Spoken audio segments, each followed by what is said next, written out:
Hi everyone, my name is Grace Martin, Hi, I'm Shantae Guidry. and we are going to be doing our Celebrate and Elevate for week 6. So I'm going to share my screen and I'm going to be celebrating and elevating Shantae and how she did her slope and y-intercept lesson through Lumio. So while you were going over it, then you had shown that you had done a lot of interactive components to it, which I think is really, it's really great for students whenever they are learning math because sometimes then students then it's hard for them to understand. But the way that you created all of the different elements in Lumio, you made it very interactive and you made it to where students are able to come from all different areas and still be able to participate in the lesson and understand it. One of the things that I had really enjoyed seeing was the Lumio matching, where you had done the equation and then students had to match the slope and y-intercept through a matching game. I think that was really interesting because students then they have to really think about, okay, if I flip over this one, then I have to make sure that I'm finding the matching to that. So not only are they thinking like as soon as they're flipping it over, but they're kind of keeping it in the back of their head to think about that, the two different components of it. So I thought that that was really cool because I hadn't ever seen the matching games used in a math classroom, but I think that it would be a lot of fun and really helpful to the students.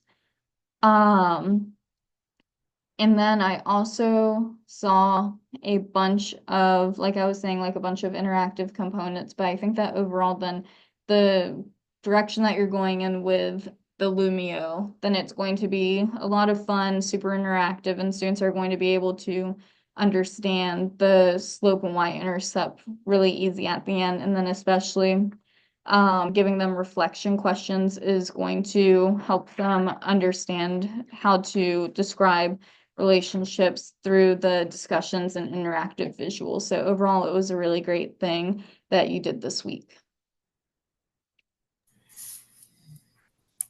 Thank you very much, Grace. I appreciate all the feedback.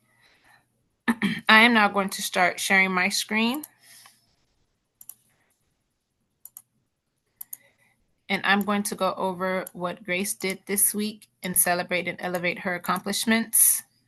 So this week, Grace did a lot, and I cannot say how engaged I was as she was presenting her information. Her time log is very accurate, and I love how Grace takes her time and she looks at everything very thoroughly and to make sure that it is going to be to the students' understanding. Specifically this week, I want to commend Grace on the use of her technology and her Chat GTP and all the other AI resources. I also liked. I was really interested in the goose chase, and as I was telling her off camera, well, off recording, that this will definitely keep the kids engaged, and it'll also keep them wondering, hey, what am I going to do next? What's our next activity? All the different missions that are encompassed in Goose Chase, it'll definitely keep them wondering what the next thing is for them to do, and it'll keep them wanting to come back for more. Keep the students wanting to come back for more, and I think even at the lower levels, I think they're going to be excited to be able to take pictures and go outside and look at the different ecosystems. It'll give them more content knowledge on real world along with real world scenarios, putting them in their own environment, getting them to understand where they come from. I also like the jigsaw puzzle that was created through I believe it was Jigsaw. I forget what it was called, but it was a jigsaw puzzle program that she used to create puzzles where they have to create the puzzle, they have to complete the puzzle, take a snapshot of it, a screenshot of it, and then upload it to show that they actually did complete it. I thought that was really interesting as well.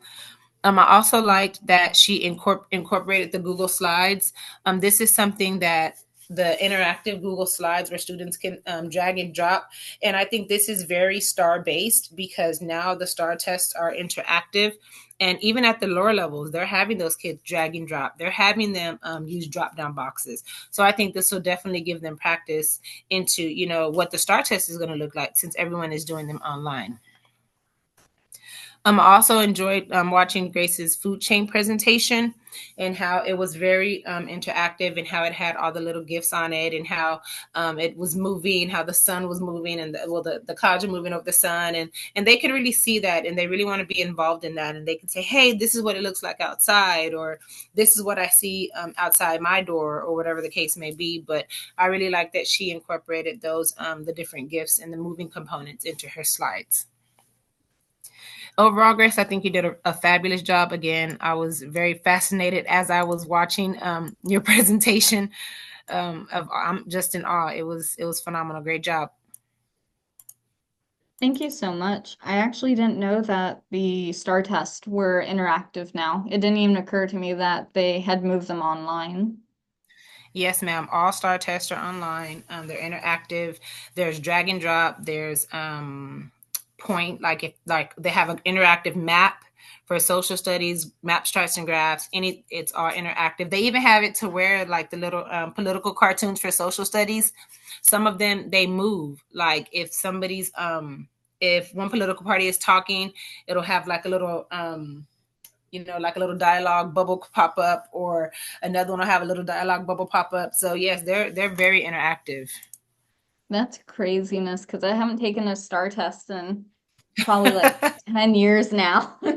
Yes, and can you imagine trying to train all these kids to test No, that just on sounds so online stressful. and interactive? But it was really good because we were able to kind of like what we're doing now. We were able to kind of practice with it and practice, get the students to practice with those online, those interactive activities, interactive engaging activities that they have. A lot of the short answer questions, they have to type them out now. They don't write them down anymore. So yeah, everything is online now. That is craziness.